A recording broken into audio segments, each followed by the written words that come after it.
Olá, meus amigos feras, aqui é o professor Diego Assis para a nossa aula de Revolução Industrial, parte 4. Sem mais delongas, dessa vez vamos ver o pensamento e os ideais políticos do século XIX que foram construídos a partir da visão do que estava acontecendo durante a Revolução Industrial.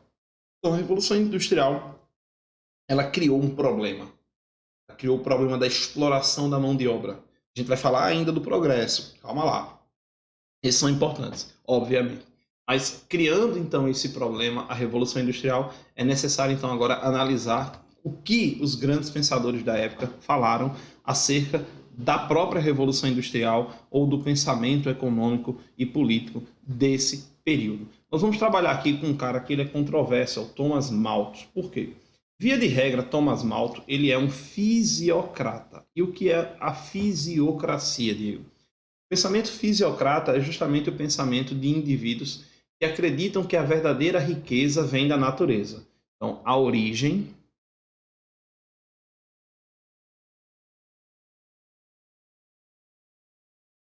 da riqueza vem da natureza.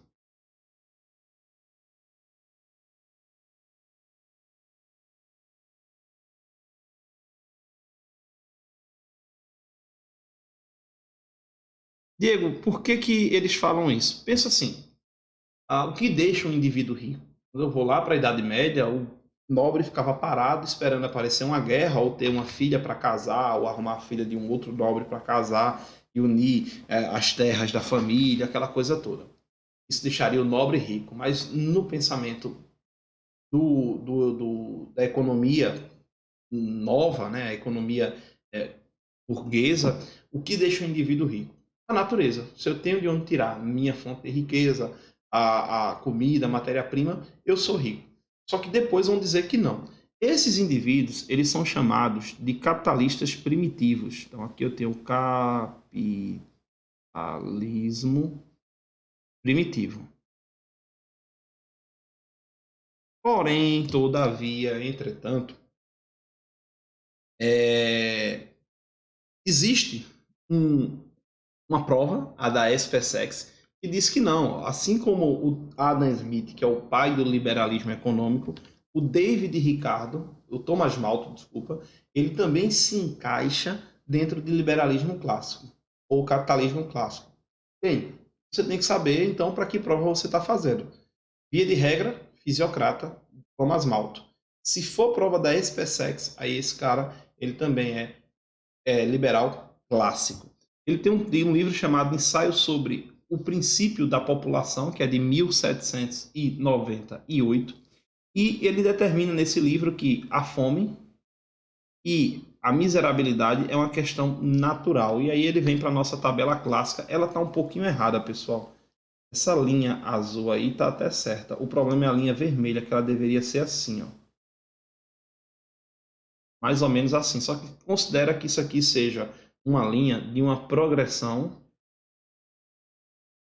geométrica. E essa progressão geométrica é a população. Vamos entender por que a fome e a miséria é algo natural. E a minha linha azul, que está representada numa progressão aritmética, ela representa, obviamente, a produção de alimentos.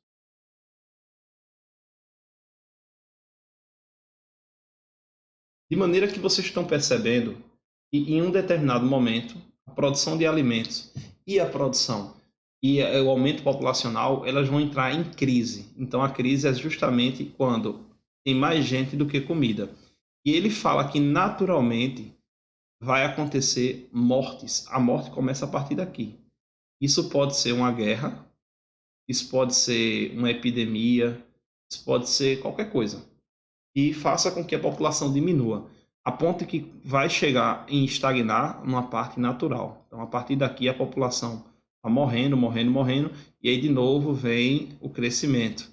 Esse crescimento vai surgir até o momento da crise vir novamente. E por aí vai ficar nesse ciclo. Por quê? Por conta disso. O que o Thomas Malthus não levou em consideração é que hoje as produções agrícolas, as técnicas agrícolas, tudo mais, faz com que tenha mais alimento do que pessoas. Então sempre vai ter aí uma sobra nesse processo. O que leva a uma segunda pergunta.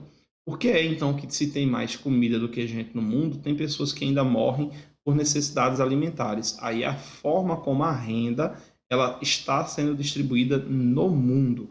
Hoje, o mundo capitalista, ele permite a evolução. Sem ele, segundo consta aí, nós não teríamos os avanços nessa produção alimentícia. Porém, todavia, entretanto, na mesma pegada, ele é cruel, porque é necessário que ou eu descarte a produção, ou eu use a produção de alimentos em excesso para gerar um outro tipo de mercado. Mas isso não é o caso que a gente vai analisar agora. Então, a população aumenta na forma de uma progressão geométrica e a produção de meios de subsistência aumenta de uma forma de uma progressão aritmética. Isso é o Thomas Malthus, teoria hoje já derrubada. Mas vamos seguir.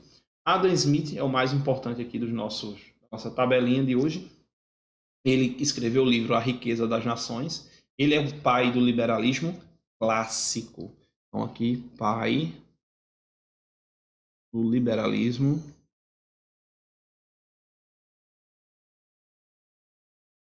clássico. E aqui respondendo a pergunta básica, qual a origem da riqueza das nações?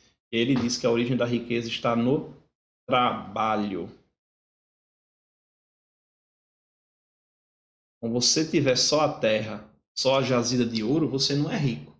Você precisa ter alguém ou a forma como você vai tirar aquilo ali da terra é importante, é o trabalho. E aí ele prega, primeira coisa, né, o Estado mínimo, garantindo apenas as liberdades básicas. Liberdades de expressão, a liberdade de locomoção, liberdade de ideias, aí vão ser várias. O pensamento iluminista vai nos dar várias. E o Estado também tem que garantir a propriedade privada. Se eu conseguir, fruto do meu esforço, alcançar uma renda, gerar uma renda, eu posso comprar com aquela renda o que eu bem entender.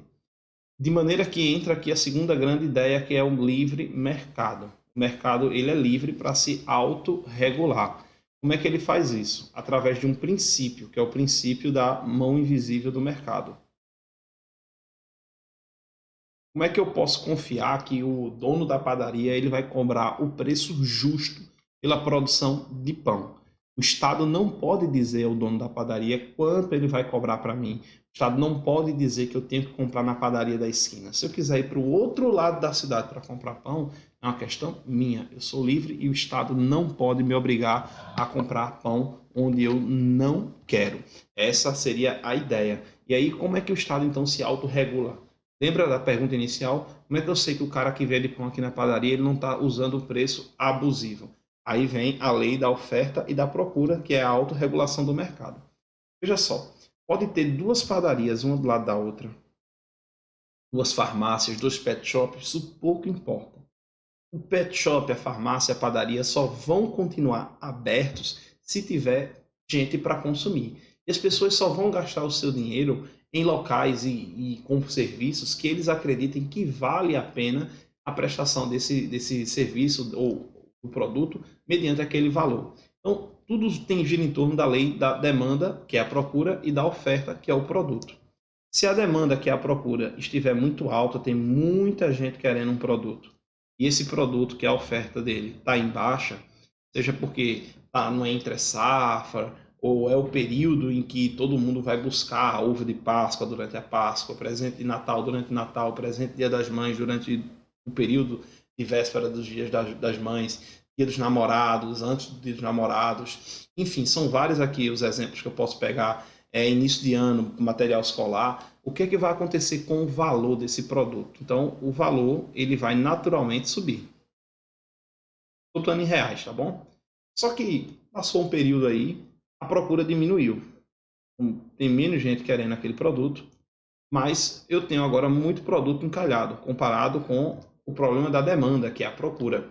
Então, naturalmente, o preço desse produto ele vai descer. Então, não é uma coisa que o governo diz, congele o preço do produto e venda ele mais barato. Você vai comprar e vender mediante sua necessidade. Então, este é um dos princípios. Essa é a única forma que eu tenho de aumentar o preço de um produto? Claro que não. Se eu pego, por exemplo, aí como é que eu posso dizer? um repasse de um produto, eu posso vender ele mais barato ou mais caro, um produto que não estava esperando que tivesse safra dele, acabou tendo. Enfim, essas coisas elas são variáveis e a gente tem que levar em consideração, então, isso. Como é que eu faço, então? Livre mercado, poder de autorregulação, princípio da mão invisível, que traz consigo a lei da oferta e da procura. Eu usei até um pouquinho dela logo no início da aula, há pouco. E aí a pergunta, o trabalho ele pode ser considerado uma mercadoria? Quando eu digo que o trabalho é uma mercadoria, eu vou precificar, por exemplo, o valor de quanto o indivíduo vai ter que trabalhar. E aí eu posso negociar com ele, do tipo, se eu exerço uma função que é muito importante, eu posso aumentar o meu salário. A pergunta é, por conta disso, eu também posso pegar uma função que todo mundo quer e diminuir a ponto de ficar muito baixo esse salário? Vamos entender aqui com o David Ricardo. E ele escreve um livro chamado Princípio da Economia Política e Taxação, de 1817, também enquadrado como fisiocrata, mas já apareceu na prova da SPSEX como liberal clássico. Ele determina a lei férrea dos salários. Ele diz que o preço que um salário valeria, né, que é o trabalho de um indivíduo, ele deveria ser o mínimo possível para a manutenção da vida de um trabalhador, o que é um pouco abstrato. O que é que um trabalhador precisa para viver? Dormir? Acredito que sim. Se alimentar? Também acredito que sim. Aí, e as outras coisas? E outras coisas, Diego? Lazer, educação, transporte, saúde. A gente chama isso, e se você quiser entender mais, né? O Ricardo ele não diz que deveria ter tudo isso, não, mas você encontra no artigo 6º da atual Constituição Federal do Brasil, de 1988. Lá nós temos a ideia justamente da alimentação, o lazer, a saúde, a educação, moradia. Então, isso tudo é necessário à manutenção da vida. Agora, de que tipo de forma ele está falando? Ele não diz que tem que ser de uma forma digna. E a gente precisa analisar. Hoje, essa lei ela foi melhorada, de maneira que o salário mínimo ele comporta ali o necessário para viver. Mas a pergunta é, dá para viver com um salário mínimo no Brasil de forma digna? Eu não fiz, dá para viver? Dá. Mas de forma digna, dá para viver? Isso é uma pergunta importante. Então, coloque aí o David Ricardo, desculpe, como liberal ou fisiocrata, a depender da prova. Geralmente, a SpaceX ela vai colocar ele como liberal clássico, junto com Adam Smith e o Thomas Malthus. De maneira que, no início dos 1830 para frente, começa a surgir o pensamento dos excluídos da Revolução Francesa. Nós teremos aula também em que eu especifico um pouco mais disso. E esses indivíduos elaboram um pensamento conhecido como socialismo. A princípio, ele vai ter uma visão utópica. E só a partir de 1848 foi que surge a diferença entre o socialismo utópico e o socialismo científico. Sendo aquele socialismo utópico o quê? É diferente do científico, o utópico, uma vez que ele apresenta propostas e análises reais das condições materiais da população explorada. Esse é o científico, desculpa. O utópico ele não apresenta. A pergunta então é, o que é apresentar propostas e análises reais? Por isso que é uma utopia, minha gente. A forma como você quer transformar a sociedade, ele não especifica como que deveria acontecer. Ele fica idealizando o processo sem especificar essas condições materiais. Por exemplo, o próprio Karl Marx, e a gente vai ver mais para frente, ele determina que tem que seguir algumas etapas. Para que você consiga sair do modelo capitalista para o modelo socialista, comunista, você tinha que ter o capitalismo. Por quê? É o momento em que a população vai produzir mais as fábricas. E nós precisamos da fábrica na etapa do socialismo e do comunismo. Então, essas condições de exploração da população, condições materiais, que seriam justamente aqui as fábricas e outras estruturas, elas só vão se montar depois do capitalismo, durante o capitalismo. Então, é necessário que tenha algumas etapas e não podem ser queimadas. O socialismo utópico simplesmente atravessa tudo. Primeiro pensamento do socialismo utópico, Saint-Simon, em sua obra Carta de um Habitante de Genebra. Ele cria um modelo ideal. E que modelo ideal seria esse? Ele determina que existem algumas classes de trabalho na humanidade que deveriam não existir mais. por considerar ociosos. Esses indivíduos, na cabeça do Santo Simon, não faziam nada. Seriam os militares, não existia função para esse grupo na sociedade, segundo Simon, os membros das igrejas, principalmente a Igreja Católica, os magistrados, que seriam os juízes, e os nobres. Daqui eu concordo só com os nobres. Isso aqui não é função, sou nobre. Mas todos os outros têm papéis importantes na sociedade.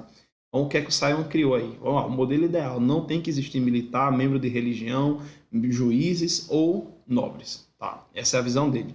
Ele também é a favor da revogação da propriedade privada e do direito da herança. Então, aquela coisa mais da coletividade. Todo mundo aí que tem seus bens privados tem que renunciar e o direito à herança não vai ser passado de geração em geração. Como é que as crianças vão sobreviver? Aí ele acredita que um Estado aí forte deveria gerenciar esse processo da primeira infância. Os sábios e os cientistas também deveriam governar. Opa, isso aqui é um problema, porque a gente não vai ter um governo popular. A gente vai ter um governo chefiado aí por uma oligarquia de inteligentes e intelectuais. Isso é uma coisa meio socrática, não, desculpa, platônica. Platão dizia, né, que um rei filósofo deveria ser eleito entre os melhores filósofos, aquela coisa toda.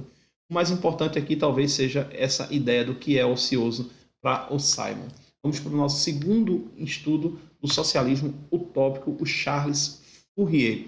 Em sua obra O Mundo, ou Novo Mundo Industrial, ele criou um novo modelo de comunidade, conhecido como falanstério. Isso aqui cai na prova do Enem, chega, estou vendo, viu? O que é um falanstério? Existem falanstérios agrícolas e industriais. Então, primeira coisa, você ia ter que ver na sua vida o que você quer fazer. Trabalhar no campo ou trabalhar na indústria. Uma vez decidido isso, que tipo de produção do campo? Criação de animais, plantação? Se vai para a indústria, vai ser o quê? Indústria de produção de quê? Indústria da construção civil, enfim.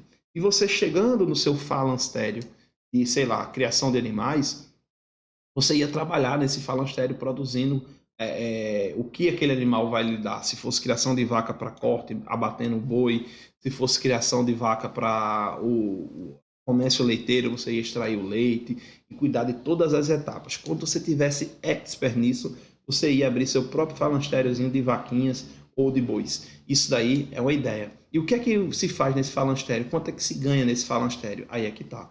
Você troca o que você faz com os outros falastérios. Então, o cara que produz a carne, ele troca com a galera da indústria por, sei lá, automóvel, televisão ou alguma coisa do tipo. O problema é que já está vendo, né? Quem é que vai querer estar trabalhando demais para o outro, achando ali, eu acho que eu estou matando boi demais e não estou recebendo televisão ao ponto correto, ou eu estou produzindo televisão demais e não estou recebendo comida no ponto correto. Isso aí ia depender das aptidões de cada pessoa. Eu fiz uma pergunta uma vez em sala quando eu estava dando aula sobre isso. Quem é que iria querer cuidar da parte de higiene, ou seja, da limpeza urbana? Quem é que ia querer ser gari? Mas a sociedade não iria sujar. É claro que vai. Quem é que iria cuidar, por exemplo, de esgotos, controle de praga, enfim. É um pouco complicado, é óbvio, essa estrutura dos falansterios. Robert Owen, esse cara aqui criou o modelo do cooperativismo, que nada mais é do que você vai trabalhar 8 horas e a fábrica lucrou, sei lá, ao final do mês, R$ 8. Você vai ganhar, então, pelo tempo de serviço, R$ 8. Mas vamos pegar um exemplo melhor, porque assim ficou um pouco complexo. Vamos pensar o seguinte. Eu tenho uma empresa educacional. Vamos pegar aqui uma empresa educacional. Sou eu sou Diego, e o professor 2. Depois que a gente pagou as contas, a gente descobriu que sobrou R$ 100. Está faltando ainda pagar o salário da gente, tá? O meu e o do professor 2. E eu trabalhei somente 20 horas. Já o professor aqui trabalhou 80. Como é que ficaria? Quem trabalha mais ganha mais. Então, ele ganhou aqui R$ 80. Aí o aluno diz assim, não é justo, professor, o senhor só vai ficar com R$ 20. Pois é, mas ele não trabalhou mais. O que acontece? Se por acaso, ao invés de ter sido R$ 100 no final do mês, fossem R$ 10.000, aí a coisa melhora, né? Não? Porque nós somos os donos do negócio. Então, ele, na verdade, aqui nesse segundo exemplo, ganhou R$ 8.000 e eu fiquei com R$ 2.000. Então, essa seria a ideia. Quanto mais eu trabalhar, mais parte do lucro eu vou ter. Você pode pegar agora, acrescentar mais pessoas, como por exemplo o professor 3, o professor 4, o pessoal do serviço geral, o pessoal da secretaria. E aí, quanto mais pessoas, obviamente a estrutura está ficando maior, deve-se lucrar mais, entre outras e outras coisas. E a vida vai sempre melhorando. Imagine isso numa fábrica, né? O Robert Way chegou a fazer isso e faliu. E tinha gente que acreditava o seguinte: olha, se eu trabalhar somente 10 horas numa semana, eu vou lucrar o que é suficiente para eu manter minha vida. Então, os indivíduos deixavam de ir trabalhar porque eles achavam que já tinham alcançado o teto do necessário para a existência dele naquele período. Então, não deu muito certo, o Robert Way acabou falindo. O Pierre Proudhon, ele já apareceu como socialista também, socialista utópico. Só que também já apareceu como anarquista, aí você também vai ter que analisar. Bom, o que é que está falando? E ele tem um texto, um livro chamado O que é a Propriedade, em que ele critica o abuso do capital, ou seja, o abuso de quem tem acúmulo de riquezas.